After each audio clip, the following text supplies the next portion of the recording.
Hello and welcome to the Drunkduck Quackcast. I'm Ozone Ocean and with me is Tons and Baines. Hello, hello. Hello. Oh, you guys are sounding remarkably consistent. That's good because this is a Quackcast on consistency. But before we do that, it's theme song time.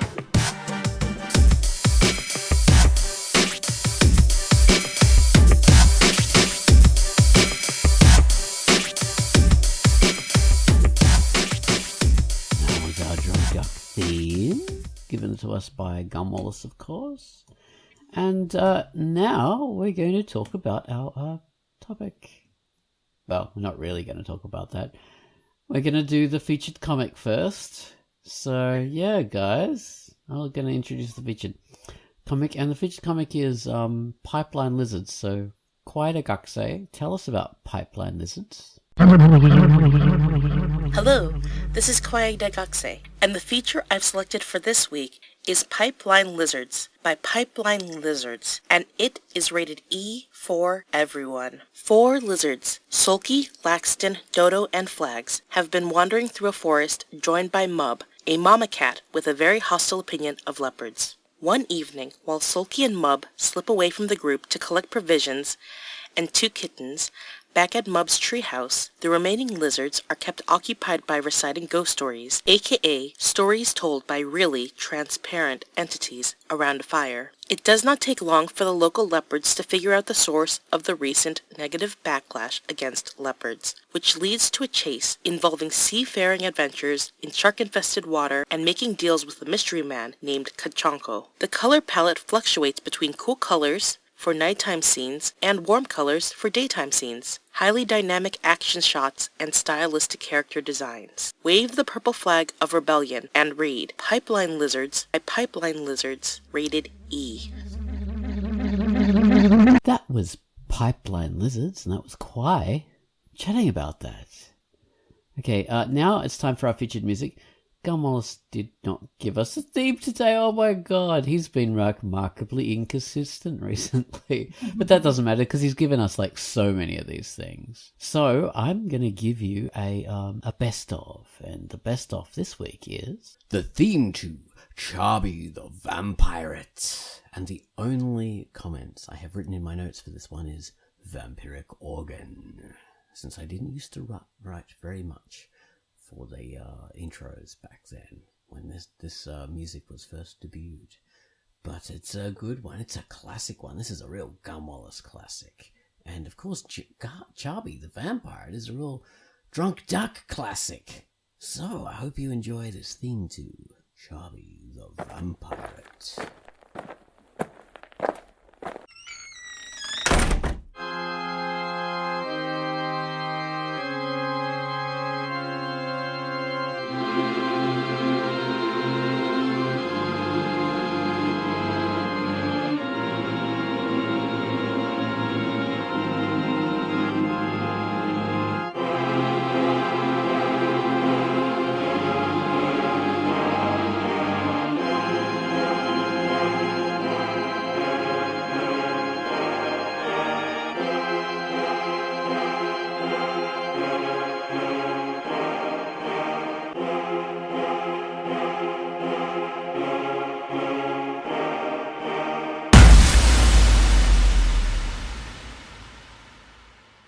That was Gum Wallace's fantastic theme to Charby the Vampire, which is a classic comic on Drunkduck. It's by the fantastically talented and awesome creator Emilius, and it's rated T for teen. So if you don't know Charby, you should go and check it out. Have a look. Just, see what all the hype is about. And yeah, you'll be hooked. Anyway, back to our show. So guys, consistency. What do we mean by consistency? Well, Baines likes to think of it in terms of a soup. A nice thick soup. Is that what you prefer? Or a thinner soup? Or well, as long as it's consistent. Either one is fine.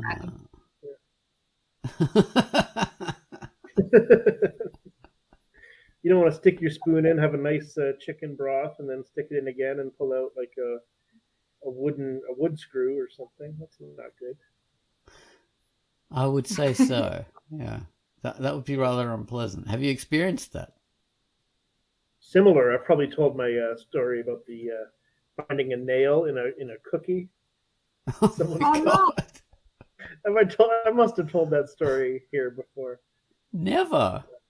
Yeah, No. and then very disappointing because the other cookies did not have nails in them. Very inconsistent.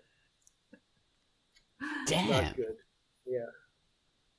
Yeah, I did. I was at someone's house at some kind of gathering, and she had made cookies, and so I was eating a cookie, and like there seemed to be a hard chunk of something in there. I was like, is this were there peanuts? I don't remember what kind of cookies they were, but Nail cookies, like obviously. some kind of oatmeal cookie or something with raisins.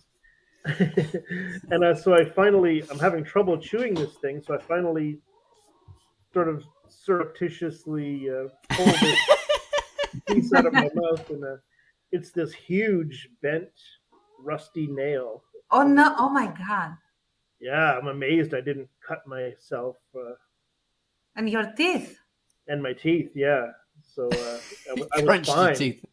But the Well, thing you know was what? huge. It was a big bent nail, would barely fit in the cookie. So I didn't say anything for some reason. But, yeah, You see, very before you actually bit into that nail, it was a straight, shiny nail. odd. I defeated it. You chewed that thing up into nothing, Baines. You monster. Exactly. Yeah. Well, that is Oh a my scary goodness. thing. Yes. Yeah. Yeah. The consistency of your biscuits is very important. Yes. Yes. In Australia, we say biscuits. And we don't mean frickin' dumplings. Consistency of the English language. Now, that's something that doesn't occur because it changes from place to place. Yeah. Oh, it does. Like in Australia, we say aeroplane. And in America, you go... Well, and North America, I suppose. In Canada, you say airplane? Yeah. I'm pretty sure. Yeah. Yeah. It's weirdest. Aerial What foil. what do you call a tap in a kitchen or like on a sink? Do you call it a faucet or Call it a water thing. a water thing? Okay. We're quite undeveloped over here. Figuring it out. You don't have indoor plumbing, so that's a pretty irrelevant question. Well, yeah, it's not germane. I've heard faucet and I've heard tap. Okay.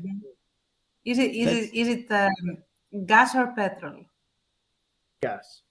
Mm. Oh. But sometimes petrol. You hear petrol as well. It is not consistent, like I said. It's sort of Very I hear inconsistent. both, really. Yeah. How about there? Is it petrol or gas translated? In Greece, Yeah. we have. It is petrol, I guess, petreleo. That's the Greek word, but that is not what you put in your car. That is what you put in, like for central heating. Oh, like natural gas, we call it. Yeah. Yeah. The gas in Greece has a different name, and it is benzene. Benzene, I don't know. So the Germans call it benzene. Exactly. So, yeah, okay. Yeah. Interesting. Wow. Remarkably inconsistent. Yeah. Well, we like to separate our fossil fuel.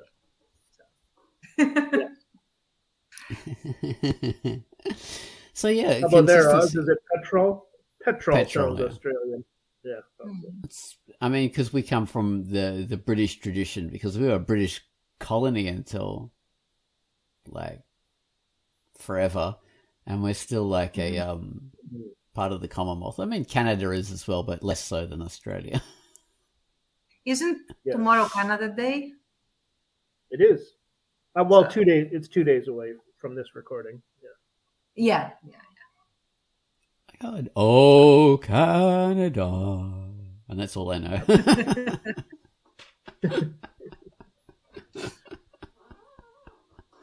Oh my god! It was That's yesterday. awesome. If you're listening to this, if you're listening to this newly released, it was. Why am I going into this? It doesn't matter. But yes, July 1st. So It get is your now loonies time and your toonies and play hockey, ice hockey, and drink maple syrup and ride polar bears, all the Canadian things. Get attacked Oh, by wonderful. ducks. Geese, I think, no. Oh yeah, you're right, geese. You're Yeah, the correct, Hans. Vicious geese. Yes. All right, yeah. So Canada's secret weapon. Yep. secret weapon. Yeah, they've got nothing else. Unleash the geese.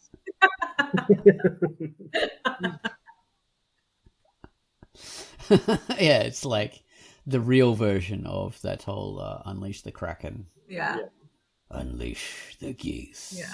Like, that's the geese. Murder most foul. Not the geese. Oh, very clever. Oh my god. 5 stars and an Oscar. Yeah. So yeah, we're chatting about consistency in comics. So because we're all comic artists, there's a comic website. Drunkduck is, like we show comics. So yeah, comics. Consistency.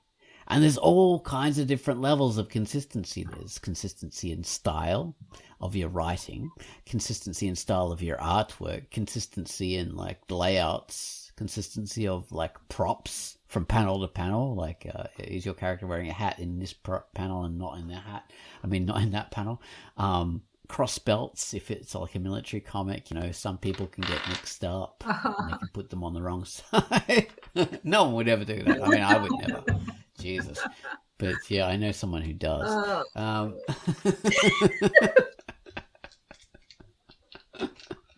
Terrence talked about that. Yes. Terrence talked about that on Patreon, and that's such an easy mistake to make. So easy. I mean, when you're drawing characters across months or years, but in comic time, it's all happening kind of in a compressed amount of time. It's like, oh, it's so easy to, It is. I mean, this Key of Dreams project we're all working on. I did the artwork for that, and I've got this Morpheus, and he's wearing like this weird kind of like toga thing that displays all his muscles. It's like a woman's like G-string, and like it hides nothing. So I've got him wearing this thing. It's got like a cloth around his waist and a strap across his chest, like a crossbow. and yeah, and like I got it. Yeah, it's going right. It's going across the correct shoulder, and then I look at the next panel, and I've got them all on the wrong shoulder. And I think, what the hell? How did this? I looked at this so carefully, and I was like putting it on the correct shoulder, and now I've got it switched around, and I had to go back and correct all those pages and redo that damn artwork, and it was such a pain in the bum. But like that was just so egregious. I feel it right in the soul, right? I remember once, like years and years ago, I was just, I think still in chapter 2 of Without Moonlight or something, and I literally drew 10 panels of Basil having the wrong arm attached. Oh no! Oh god, he's got the wrong arm cut off. Yeah. Oh god. And I realized, like, just before I was about to upload, and I corrected that. Yeah, that's a painful one. That kind of thing. Yeah. It's like it has to be changed. You can't leave it. No. Because and you think, how? That's an essential character trait. How could I make that? But you do. Like I do that with in Bottomless Waitress. I've got this character, Nikki. She's a big truck driver woman, and she got a tattoo on one arm, which was the dumbest decision ever. Like adding asymmetry to a character in a comic book is so stupid Yeah. because you make errors all Yeah. the time, and Don't I do always it. make errors. Don't do it. Like the correct nostril for her nose ring and the correct arm shoulder for the tattoo, and I freaking mess it up. Oh my God! Oh, you have a double asymmetry there. Oh goodness. Like I've got this hairstyle for her too, so she's got this this weird kind of cut, so it's sort of hangs long at the front, and it's shaved at the back, and so the shaved part is oh my God. One part of her hair is like light and one part is dark. And I always get mixed up between which is light and which is dark. Right. Just, why don't I Right. understand this? Yeah. So yeah, that kind of consistency is hard because your brain messes up Yeah. as brains do. Yeah. And I mean, the more you draw a character, the less is likely to happen, but it's still, you still have to be mindful of it. At least I do. I mean, Oh yeah. yeah. Yeah, definitely. I think I think I'm somewhat inconsistent in a lot of ways in what I draw, but the characters, I sketched them so many times before I even started the comic, and sort of the world building stuff, that, as simple as it is, like there's certain particulars that I just hammered into my own head so many times that it kind of hangs together, and I have it all memorized. Right. Even though I don't have notes that I consult, it's kind of just all there. Yeah, now speaking of notes, notes, what's that, Oz? Speaking of notes, that's one thing that professional comic artists or comic creators do. Yes. Not for themselves so much. I mean, they do it for themselves, but also for teams when they have to hand off to another team. Yeah. So you have to have a book, like a Bible. Yeah. That shows, okay, characters look like this from all these different angles. These are the colors. These are the things they think about, and that kind of stuff. So to have a reference, like my reference is previous pages. Mine too. Which doesn't help if you made an error. Like, yeah. Then at some point you have to decide which one was the mistake. Yes. Like I remember.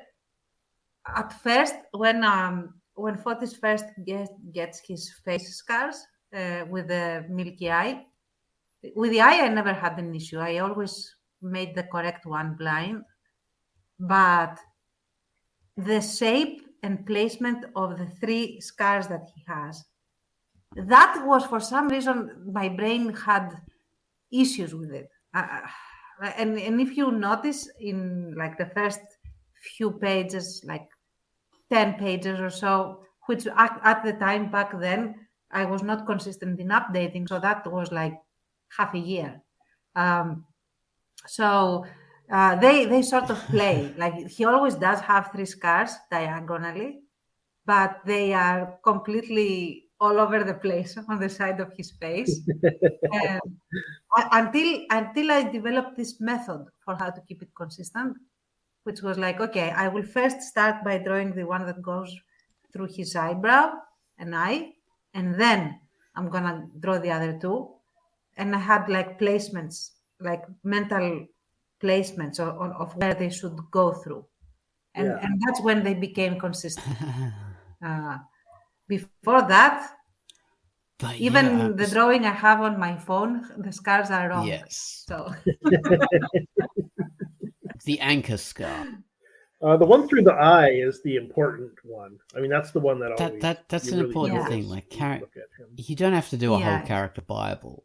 Yeah. But it's good to have a couple of like I don't know, mental techniques like you have, but also it's good to have just one sketch of each character and how they should look, so you can remember them and go back to that and keep it consistent, which is way better than going to previous pages and getting consistency that way, which is what I do, and that's a dumb way of doing it because errors compound.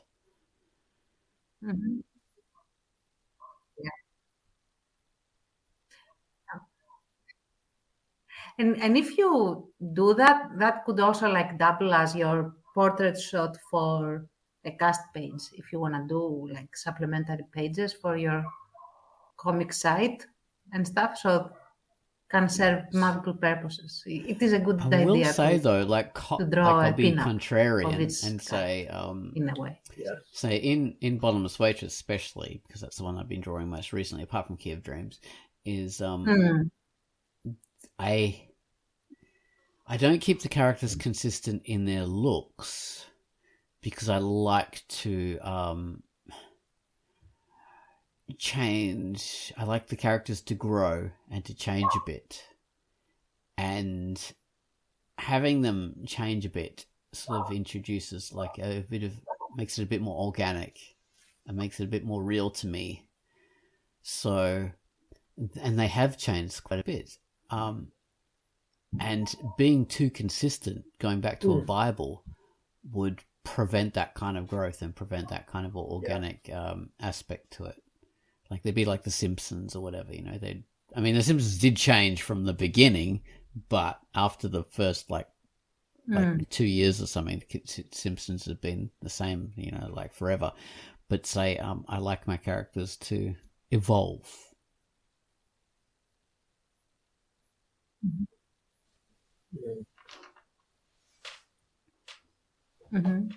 I think now that you mentioned that, that's what I was going to bring up next.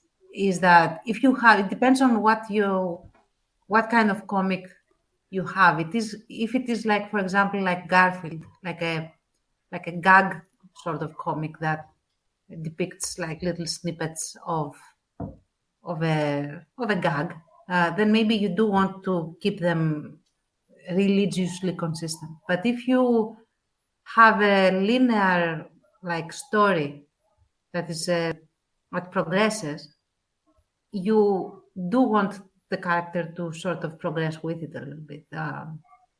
Certainly, I have been doing that as well. For my characters, Especially during wartime. especially because they are kids and kids grow really fast and change. Yes. But even the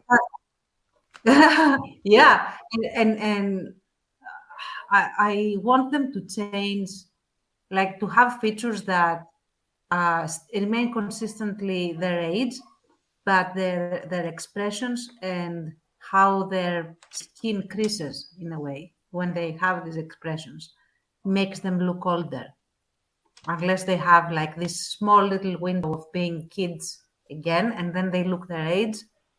But I can never be certain it doesn't look like art inconsistency on my part. I don't know about that, but I did try to do that. Where consistency can be an issue is and where you really notice it is what I brought up to you guys before during the video cast was when someone has like a style that's really strong. So it's very unrealistic. It's very much their own style that you can recognize as their style. And if that's it, and if you don't maintain consistency when you're doing something in a very strong style, then it's very noticeable and it doesn't look very good. So if you can stick to your style, then that's very impressive and people know that this is good work. But if you can't, like me, it comes off as a bit not as good, not as honed. So yeah, that's an important thing to realize.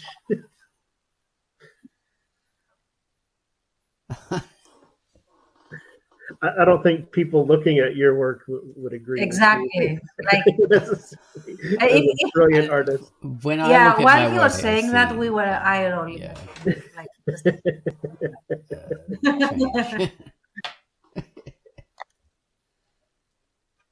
but it's what you see though.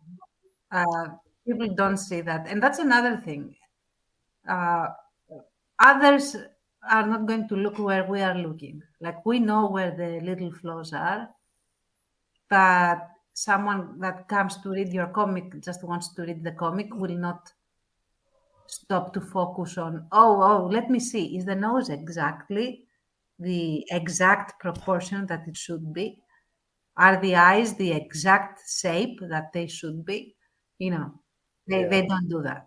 They just say, okay, yeah, this character. What about Saying having this, a and consistent that. style across They different just move on. works, Yeah. different like comics that you've worked on?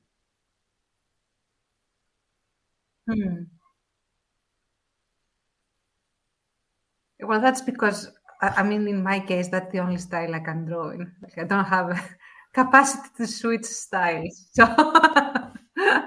so this is I what know you get. could. Like, this I think is, you could if you wanted to. I If you can't like switch made a consistent styles. effort, I think you would do it if you wanted to.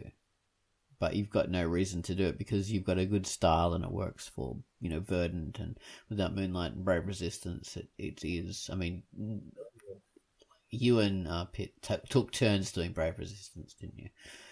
Although you did do some of the other. Brave Resistance. Well, Yeah. Brave Resistance pencils and inks are all But Pit-based. because you did the I coloring, did the there is coloring. consistency across the different works.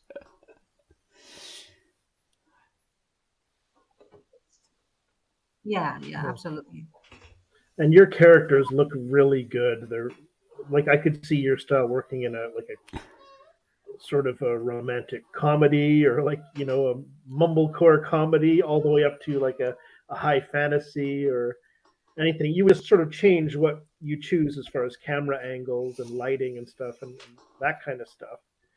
Oh, But the thank way you. you draw people is very effective, so solid. That makes me feel When I've so good. when I did Bottomless Waitress, I deliberately chose to do a hyper comic-y cell shading flat style, and that was a style choice I made because I wanted to experiment with that, but I also wanted to come up with something that was quicker to do than PKTA and its painterly style, which takes freaking forever. And it did work. It did pay off. So yes, yeah, I enjoy it. I love that look. And it's with the cell taken shading. over my style now. Great. That's what I normally do for everything. It has. I mean, the Pinky TA painterly style is gorgeous. I mean, it's just like a feast for the eyes. Those pages just take forever to do. So Yeah, Pinky TA is every frame a painting, basically. Yeah, literally. It That's takes what it freaking is. forever. yeah. Oh dear. My unfortunate style choice with Pinky TA was, okay, I've got to top myself. Every time I have to do better, which is not a good thing. You don't want to compete against yourself when you're doing stuff like that. You want to consistency is better than trying to do better, because you can't, obviously. Changing style across different artwork, different like projects, can be a fun thing to do because it differentiates them. But like then again, with Chance's example of consistency across different projects, makes it more easy to identify that this is this creator, which is, for the audience, that's like a reward for them because they can tell, oh yeah, this is Tance's work, this is a Tance project, and I want more of the same, I want more of this, here it is. So that's a really beneficial thing to do as a creator, to have that consistency of style across your stuff. Yeah. I think even when you change styles, unless you're like emulating, I don't know, the Disney style or something like consistently going again to lift the way someone else is drawing stuff already. Even when you shift your style, it still feels yours. At least like Pinky TA is a completely different style than Bottomless Waitress. but I can tell that Bottomless and for example, Key of Dreams is again completely different in the way it is drawn than the other two. But all three, I can tell that were drawn by you. Like I can tell that is Oz's work, and the reason for that is that the pencil strokes themselves are yours. Somehow the way your brain approaches drawing figures and drawing things in general is very consistent. So I could tell, although the styles are very different. I understand what you mean. Definitely, I have if this that makes style of drawing figures that is like I'm stuck with it. My brain draws figures in a certain way and faces, and even though the coloring style changes, like other things change, that is consistent. You're very right in that.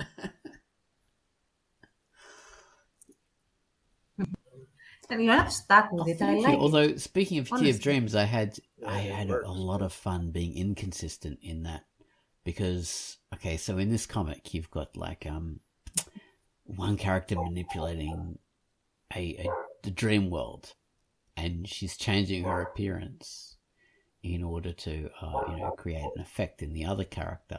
And I had such fun making her utterly inconsistent. Mm-hmm. So she's not the same person from panel to panel. Yeah. Like even on the same page, she's freaking different in the next panel, and then the next and the next panel. And that was just so much fun. Yeah, like reality is kind of changing not just from the shift from the god's real life into the dream, but just constantly. Like reality is constantly shifting through that whole story for the most part. So yeah, that's really cool.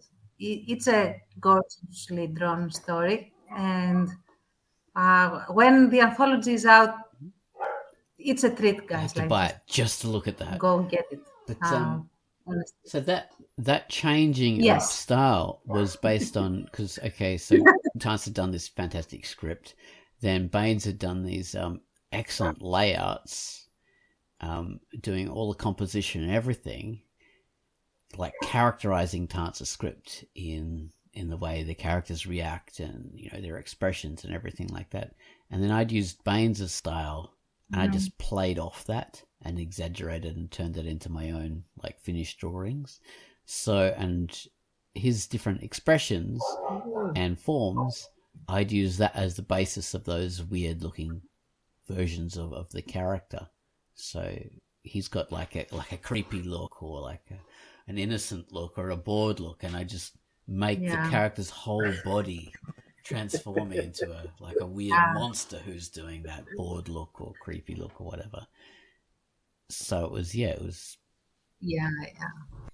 those layout sketches are so messy.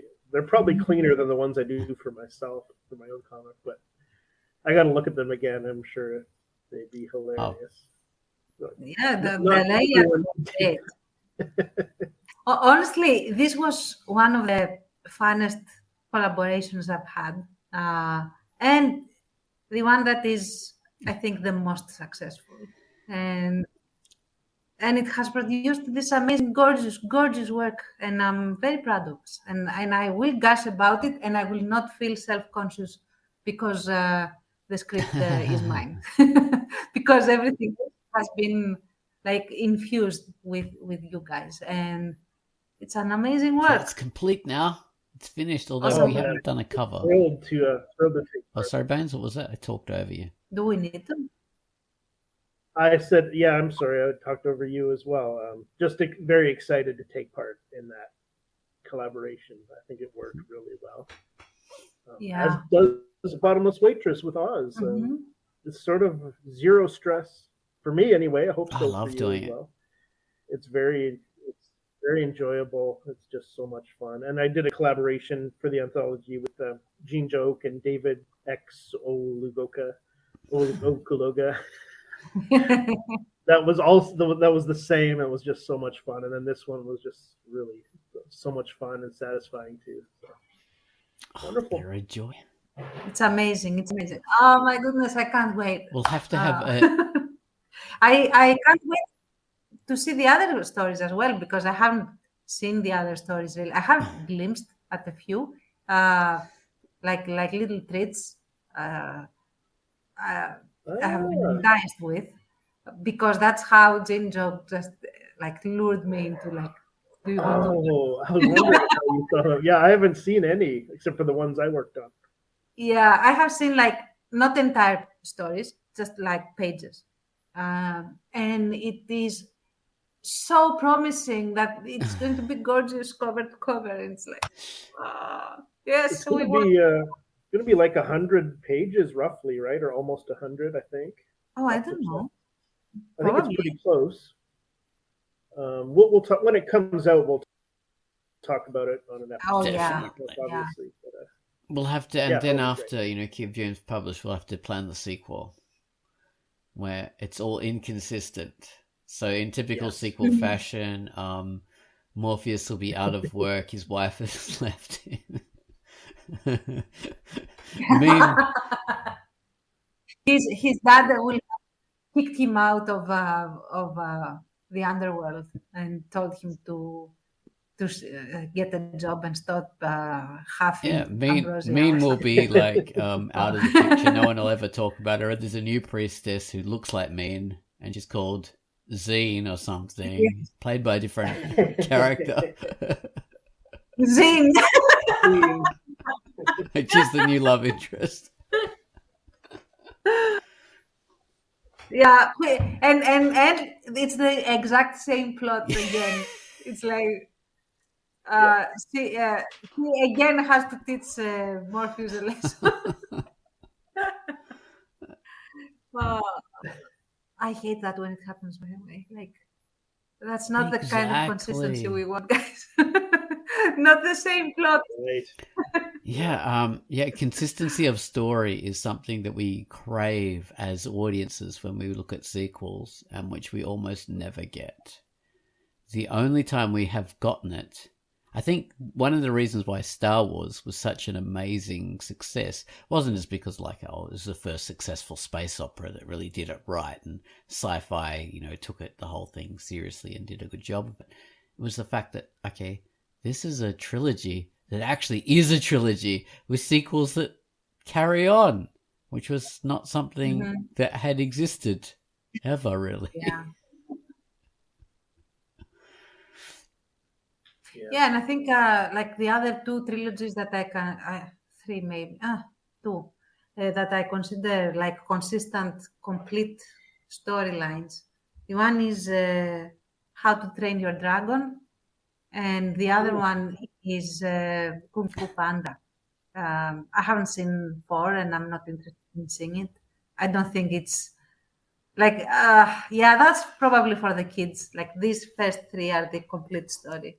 You don't need anything else. Right. So yeah.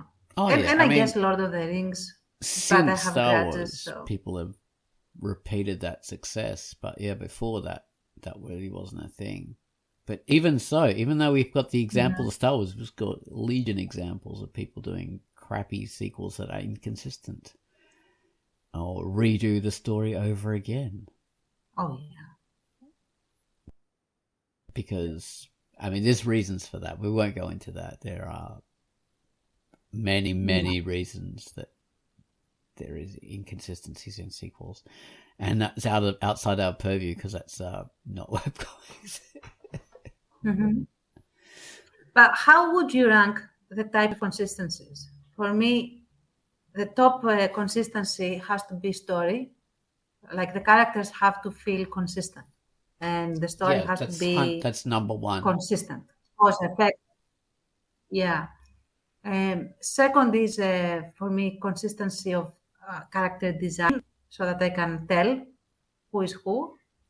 And from that, the two most important things for me are how they speak. They have to consistently speak in a certain way that characterizes them. And the other one is like very basic features, like super basic. Like, they have to be consistently like a brunette, I guess, or unless the story calls for them changing their hair color. So Yeah, Oh yeah. that sounds. Yeah, that makes sense to me too. Yeah. Yeah, that. I mean, Um, consistency of artwork style is very important. In that, not just characters but overall style. So if things are drawn in a particular way, that they don't get like you keep them in the same style, so it doesn't look like a different artist drew it or whatever. It has to be like fairly consistent, which is what, if you get different artists consistently, like your audience expects the characters to be drawn in different styles, the characters have to be like super consistent in how they look, like their parameters. I mean, at least the basic parameters. Like look yeah, at say Batman over the years, over the decades with many different artists. Sometimes looks wildly different. Like his costume will look wildly different. oh yeah, he's changed a lot. But Recently someone did a special like a poster, a cover that showed a bunch of different Batman outfits from the years, and they're so different. yeah, It still works. I mean, the variation in style can work, and you see the X-Men the same thing. Like they're sort of, you see the style that really pops in the 80s or 90s is different than the 70s and 60s. And then even the same characters who continue, you'll see the style change. I mean, the style changes in many ways, to suit the fashion of the day, pretty much. But they keep these things that are very recognizable, like Batman with his half-face mask and the pointy ears and stuff. The cowl, basically. Yeah, he'll have a cape and cowl. And his logo on the front of his chest, that changes, but it's always a bat, and it's always a silhouette of a bat, just a shape, even though it's wildly different.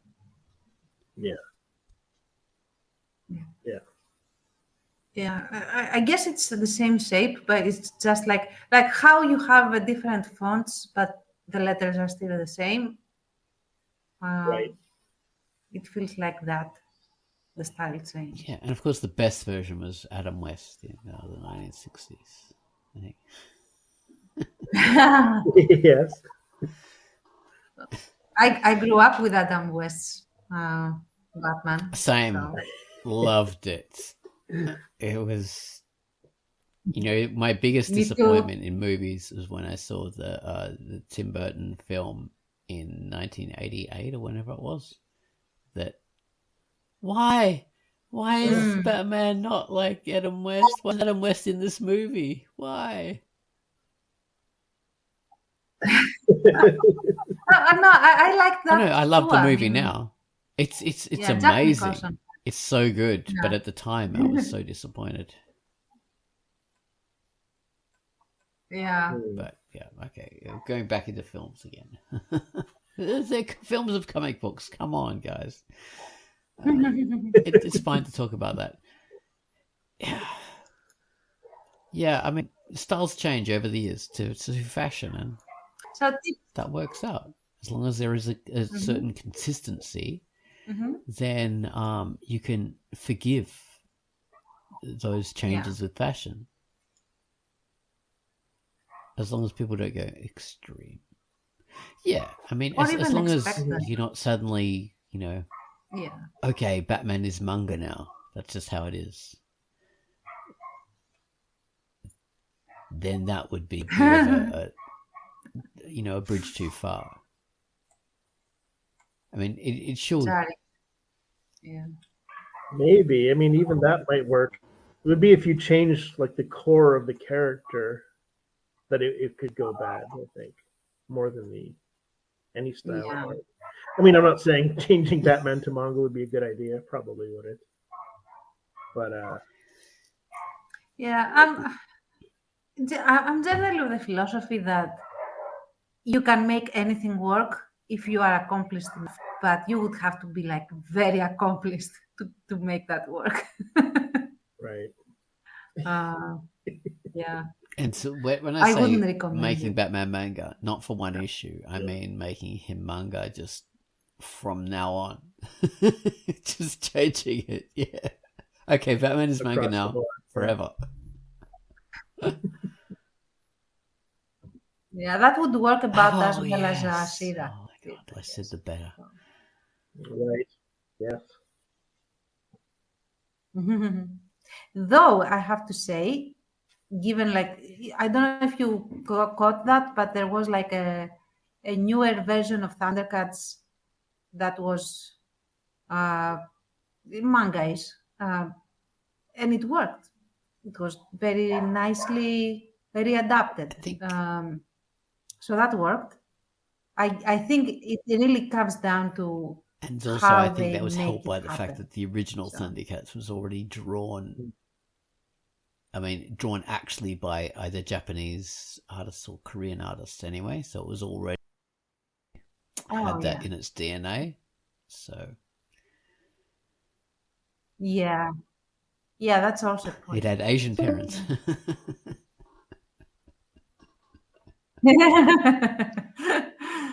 And it showed in the next generation.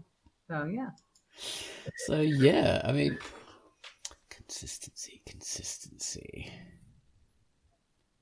So what are some tips? We did say consistency in writing and consistency in making the character look the same from panel to panel and page to page. So what would be some tips on how The to Bible make is that the traditional way of doing that. So I mean, my version. Mm-hmm. So pray, Oh my pray for god, consistency. face! What?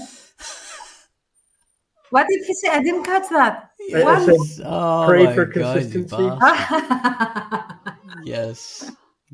That's all from The this. Bible. Oh You my win. god, you dick.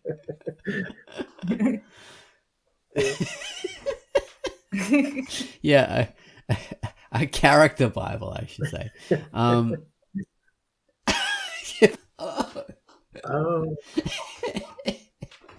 yeah. The whole character Bible where you've got like all right. So the traditional way of doing that would be to have your characters drawn from all different angles, like profile going to like right, left profile and to the back of their heads, and then showing the outfits they typically wear, the color styles they wear, and having like all their like character traits and stuff and personality written out as well. So you've got all that for a character, and then you've got another page and it's got another character with all the 100% kind of work.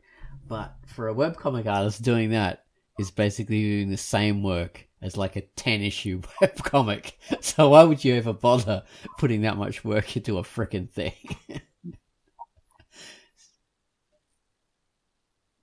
yeah, especially when it's notes to yourself or to your friend or your small team at most, probably for a webcomic. It would be sort of whatever you need, whatever's important. I just did a version of one for Kaiju Valentine.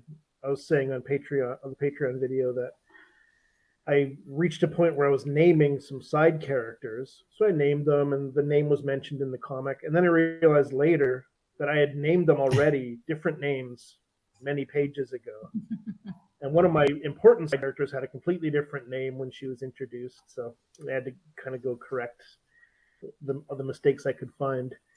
And so then I was like, I better do a Bible. But it's just like a text document with who they are, their relationships. Like Minnie and Max are the main characters, and his parents and her parents. And if they have names, I write them in. And her friends, here's their names. And that's about it. But I didn't do like if you're a novelist, they have something like that. They'll just do note to self, like this character has blue eyes, like I mentioned, blue eyes, so they don't, because it's so easy to accidentally change their eye color or hair color as you're writing a novel. Like think about that, how many words in a series of novels, especially, You can easily lose track of that stuff. Yeah. A Bible of basic personality traits or basic wants is a good idea. I haven't done that personally, but whatever you need to remember. You need to know yourself a little bit, I guess, in the sense that you have to know what you will forget. So start by jotting that down and then work from there. Generally, in the webcomics, what I do is I make a headshot of the character, and that's all I make, because when I have to feel that I have decided how the character is going to look, and then I make a headshot, like a study. And while I'm making this headshot, I'm telling myself, okay, this is how I draw the nose, and I start with the nose, and then the eyebrows have to do this effect, and stuff like that, and that's what I go by. But I don't note that down. I just, as I am drawing that one headshot, I create in my head this process. So, for example, for Ethan now in Verdan, that is a new character, and I have to keep him consistent. I know that he has to have this like broken hooked nose it has. And I always start with that, and then caterpillar eyebrows, like a really bushy caterpillar eyebrows, like huge. And then of course he has his cut down his the right side of his mouth. And, oh no, I made a mistake. It is the left side of his mouth. See? Oh no, Dodge. You because failed. because now I am looking at myself, and I see a mirror image. See, and I was looking at myself to recreate my mental notes, and I see my right side as my left side, and I made the mistake. Yes, so, there you go. That is. I mean, we were talking before about this idea that we make these mistakes, like we switch sides of things, because in like these blind spots, mental blind spots, and that we all have, and that's one of the reasons why readers don't necessarily notice them, because they have the same mental blind spot. And one of those is the right-left paradox. So you always see your right and left reversed in a mirror. You never see it in the right way. So you often make mistakes on this. Right and left are like arbitrary distinctions anyway. And it's not that important to your brain because we are bilaterally symmetrical. Like, we're not exactly symmetrical, but we are enough that we're pretty much the same on both sides. So really, to our brains, it really doesn't matter what side things are on, as long as they're the same things. But it is important to us because it doesn't reflect the reality that we've created, and we want to have that consistency. But for that reason, other people don't notice it and don't care often. So, like, wristwatches can switch wrists, or like I've even run it so many times on bloody Bottomless Waitress. Like, I have to remember which side the buttons are on. On the uniforms. Yes. And no one else would care, I'm sure. No, nobody would notice. Yeah. Nobody else would know what you mean. Yeah. I know what you mean. Like, those military uniforms hate me, and I hate them back. So, yeah. That's why now that I create my own military uniforms, there are no buttons anywhere. Buttonless utopia you've created. Yes. Nobody uses buttons ever. Nobody. In writing, I just want to say that real quick. The most important thing, in my experience, is to get the world building consistent, and like never forget the history of every character and their timelines and stuff. That needs to be noted down. Like, when I was writing The Art of Veiling, which has like a 2,000-year-old history, and the characters have their own family histories, and it's a huge thing that I created over like 8 years before I even started writing the first chapter. So I had this entire folder of notes on the history, the lore, when everything happens, and of course the timeline of the story, of the actual story. Like, okay, I have to keep it consistent. So if some stickler sits down and adds up the time jumps that I make, that they get to add it up to the same passage of time. So has to be 12 months, has to be 6 months, has to be 2 weeks across the board. Yeah. And that can be super hard to keep consistent if you do not have it all tabulated down. So do yourself a favor and always, if you're going to go this deep in world building, definitely The timeline. make a chart. Yeah, make charts, not just one chart. Oh, speaking of that, like for Bottomless Waitress, I attempted to do. Okay, so this whole thing happens within a diner. What does the diner actually look like? And I attempted to construct a floor plan of the frickin' diner, and it was a nightmare. It was really hard. And inconsistent. Yeah. In how I lay things out, and then to try and make that into a consistent thing was, and I've tried to use it like from after I did the that floor plan, but it's really hard because like the diner is like the TARDIS. Oh, suddenly we've got like a cooler here, like a cool room. Where did that come from? A change room. You got like a like how are the waitresses playing pool in the back of the diner? We don't know. To go to the observatory, they've got. Oh yes. We should make that a point in the comment. Yeah, like Francis, we have to get down to the nuclear launch control room. Let's face it, it's actually a holodeck adventure, and they are all actually officers in some kind of Star Trek ship. Oh my god, yes. That'll be the last page of the series. Yeah. Joining the school of like angering anyone who's And sometimes even scenes can be really hard to keep consistent. I remember there was this one scene in The Art of Veiling in the second book. We opened with that, which is this like a war council with 12 characters in, all hunched together around this tiny table because it's a war council in dire straits, and they don't actually have their own furniture and installments. They have had to commandeer this weird village house.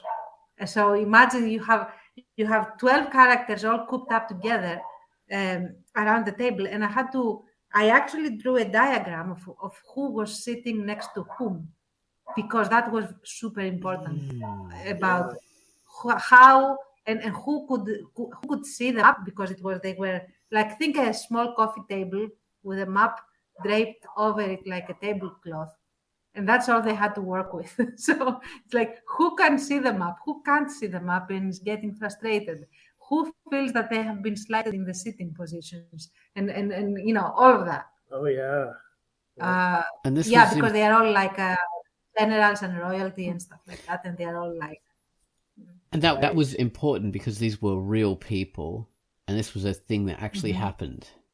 So that's right, isn't it, Tans? Yeah. So you had to have the people sit. No, it was fantasy because it was in my novels. Yeah, they were real. I mean, I lifted it off real events, but yeah, totally fantasy, and I still had to do it that way, or it wouldn't feel like a real war council. So that was one of the hardest scenes I had to keep consistent, and I'm super proud of it because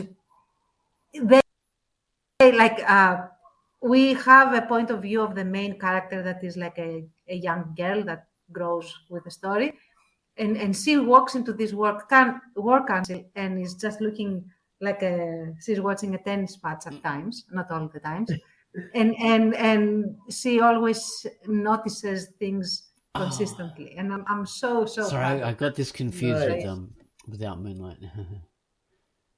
Where you did have like a similar thing. You had important generals meeting in a village. Yeah, I did actually. Yeah, same principle. But they were like, I did myself a favor, and they were only like Yes. 4. All right, people. This has been Quackcast number 694. Ozone Ocean, Tons of Banes. Thank you very much for being part of it. Thank you. Thank you. Be consistent. Bye. Or don't. It's up to you. Oh God, babe. You are the voice of reason. You are the. You can. So contrary all the time. No, Baines is the voice of truth, the voice of Yes. reason, Out always of Consistently, the voice. Yeah. Bye, everyone. Bye-bye. Bye.